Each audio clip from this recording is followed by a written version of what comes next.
In this video, I'll explain to you why the law of attraction is keeping you broke and what you need to do instead to become rich and successful. Listen up. All right, guys, today it's about real talk. Today is not about trading tactics, strategies, details. I want to tell you a story, part of my life, and also, still, in my opinion, a very important part of anyone's life, in my opinion, whether you want to be a trader or anything else. Goes even for a normal job. You know me as Alex Duadari, the ex-hedge fund manager that quit the industry to teach people today how to win the market, right? But I wasn't always that guy. In fact, I've been a loser for almost most of my life, I would say, actually, and particularly when I started my trading journey, I lost everything. I lost my own money, I lost my parents' pension money. I've told the story plenty of times. And I very often get the question about, like, how did you persist? Like, how did you go through that? And today I just thought I'll talk about that. Look, guys, this is not scripted. It's just an idea that came to my head. And I wanted to record this video. It's a Saturday, a weekend here, and just quickly get this in and out to you guys. So essentially, I even have this still. I have this from, I don't know, even like from the very beginning. It's the Abundance Manifesto. Love is possible. And then it goes down and says like things like, I'm a radiant, magnetic being. Abundance is my birthright and my natural state. I attract everything I desire into my life with effortlessness and ease and blah, blah, blah, blah, blah. And none of these things are wrong. And I also have to say, like, the law of attraction in itself, it's better to know about it than to be completely ignorant about it. However, when you become an addict of affirmations and hoping for better, then again I think you're barking up the wrong tree, basically. So what you're doing there is you're putting your power into somebody else's hands. And that's essentially the opposite of what makes you persist and develop and become better. You have to take power into your own hands. You have to be in charge, obviously. And that's, for example, what I did back then is I started as an intern in an investment bank. And guys, I was cleaning rooms. I was doing dry cleaning for the people that work there, cooking coffee. Like, I was literally the lowest level slave in that company that you could think of. And I had to motivate myself to go through that. And how would I do that? I didn't have money. I was, completely depleted, and on top, like, this shitty thing, and I didn't even know if it's ever going to work out. So you have to obviously fix your mindset to be able to persist in these situations. So yeah, watching myself in the mirror in the morning and telling myself I'm great, everything's going to work out, it's positive, these things, that did give me the energy to push through these moments.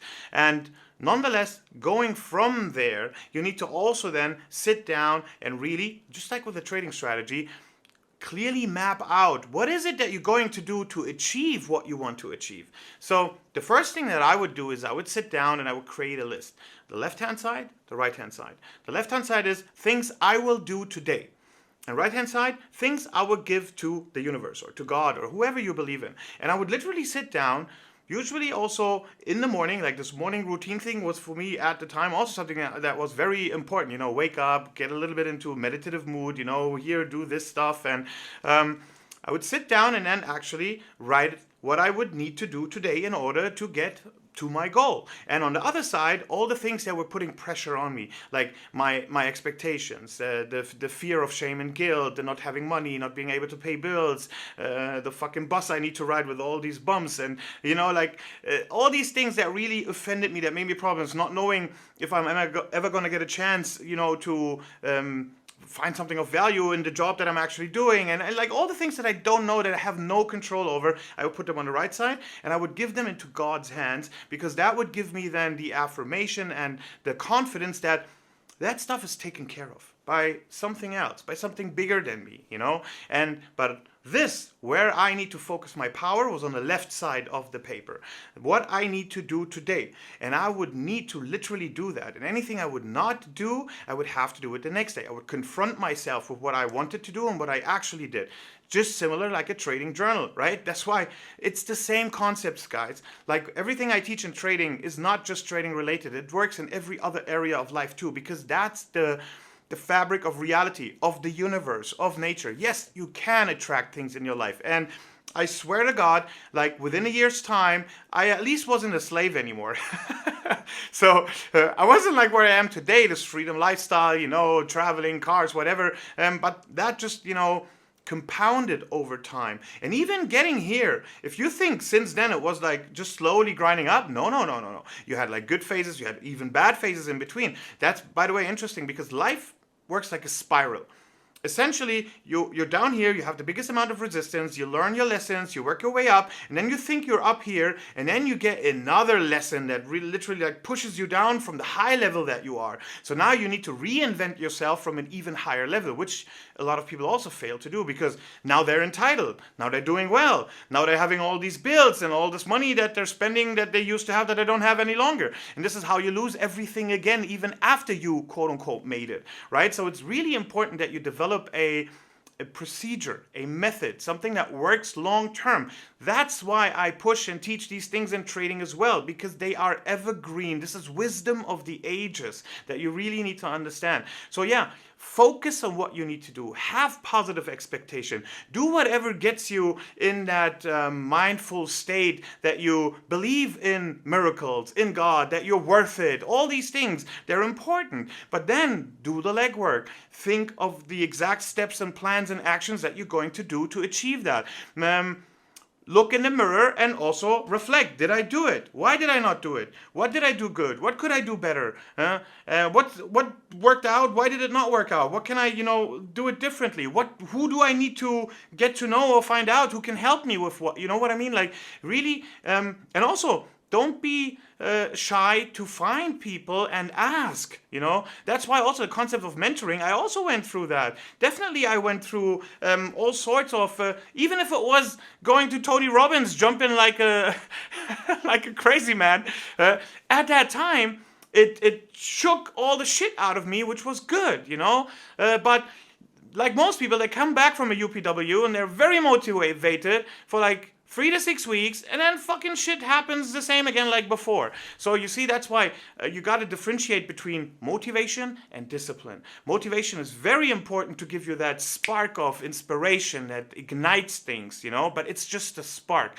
Discipline is the running engine. And that's what you need to do on a daily basis. Create the habit, do structures, procedures. If you want to lose weight, go to the gym every single day. Specify a time. Have your gym bag ready, and all these things. Same with trading. You want to get home, put your phone away. Work on your back testing. Have your screen already waiting for you turned on. Like, this is also the 1% Atomic Habits. Perfect example from James Clear, I think is the author. Perfect book. Everyone should read that. It tells you exactly how do you build good habits in a simple way. Just become a little bit better, a tiny little bit better in what you want to become better at every single day. Increase the friction with things you don't want to do or you want to stop doing. Like basically don't pass by the ice cream parlor. And reduce the friction to the things that you want to do, like having your gym bag packed already, So make sure that you do that, and this is, I think, the biggest difference or why my critics with the law of attraction. Do that in a very conscious intention. You are in charge. If you think that you can manifest things, then it means you have the power, creative power to actually make things happen, make them become into reality. But that doesn't happen by letting go only. Yes, you cannot obsess about it because then you have the energy of not having it, needing it. This is what's going to be reflect back to you.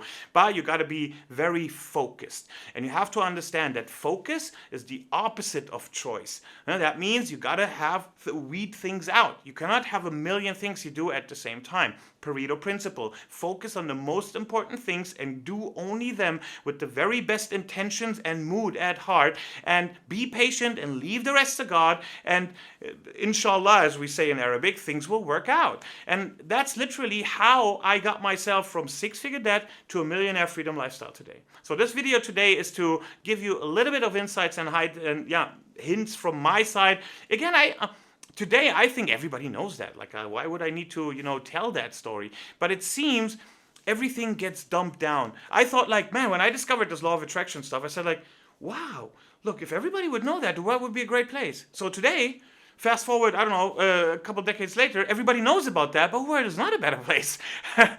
How did that happen? Well, because, and the same is like the best example of trading that I would have to that is SMC. Everybody knows about SMC and thinks that this is the solution. If everybody knows it, everybody's going to be profitable.